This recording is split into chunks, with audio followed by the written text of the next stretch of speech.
the container, we give out food bank vouchers. We've got food coming in. Unfortunately, our food bank boxes are nearly always empty, and we're crying out for more food.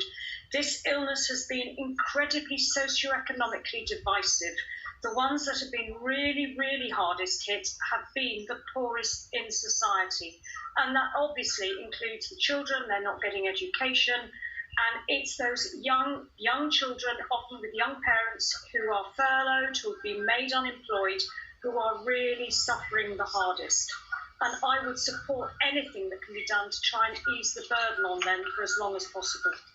Dr. Rosemary Leonard, it's always a pleasure to talk to you. Thank you very much for speaking to us live on BBC Breakfast. Have a lovely day. We'll see you later.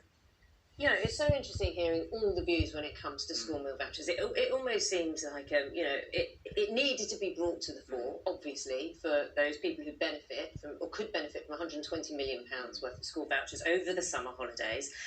But also when Marcus Rashford, someone like Marcus Rashford, does something like that, it's the impact that has on people. You've had this tweet as well from Jimmy.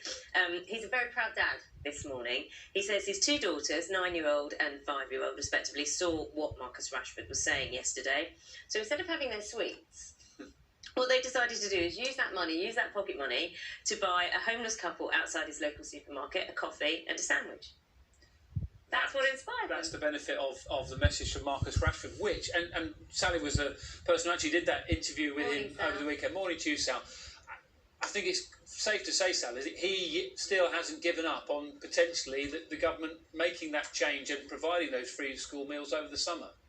Oh my goodness, he has definitely not giving up. We were in touch with him late last night, and I know there was a statement yesterday, wasn't there, from the government, and they basically restated their policy about free school meals and about the vouchers that would not be continuing into the summer. But that was the policy that we already knew about. I think some people interpreted that as perhaps Boris Johnson turning down Marcus Rashford's appeal. I really don't think that is what happened yesterday. And I can tell you this, Marcus Rashford doesn't think that's what's happened yesterday. And he's written in the papers today about it, really interesting essay about why he's so passionate about this and why he has the authority to talk about this. Because as we have said, this is his childhood. You know, he was a kid who had to have those vouchers. His family was struggling, and he quite simply doesn't want other children to be in the position that he was in, perhaps for an extended length of time over the summer holidays. Of course, this summer holidays is different to any one that we've had before because of the coronavirus pandemic, and he's doing a really important job in highlighting that.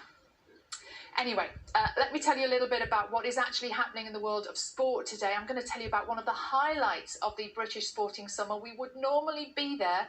Royal Ascot Flat Racing's biggest meeting is going to look very different as it gets underway this afternoon. Because of the pandemic, there's going to be no crowd. The jockeys are going to be wearing face masks. And for the first time in 68 years, the Queen won't be watching from the stands. Laura Scott has been finding out what lies in store over the next 5 days. First race! Nothing epitomises the sport of